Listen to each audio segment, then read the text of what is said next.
তাও সে যে পৌঁছাতে পেরেছি তার জন্য আমি ভীষণ আনন্দ পেলাম। আর এখানকার যে আন্তরিকতা আমাকে ভীষণভাবে আপ্লুত করেছে। আর আমি উপন্যাস লিখি, গল্প লিখি, কবিতা লিখি। এখানে একটি ছোট্ট কথোপকথন আমি পাঠ করছি। কথোপকথন। তুমি বললে এক ঢাল তুলতুলে নরম তোমার মাথার চুল আমাকে পাগল করে দেয়।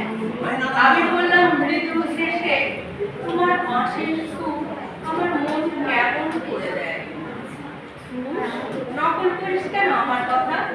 তাই বুঝি কথার উত্তর কথাই তো হয়। তোর ওই গভীর চোখের টান আমায় বিস্ফোর ভুবন দেখায়। আমার বাঁশির সুর আমাকে ত্রিভুবন ঘুরিয়ে নিয়ে আসে। আবার নকল? নকল কোথায়? তুমি দেখো ভুবন, আমি দেখি ত্রিভুবন। তাই আমার রূপে তুই পাগল? পাগল? হ্যাঁ তো, তোমার বাঁশি।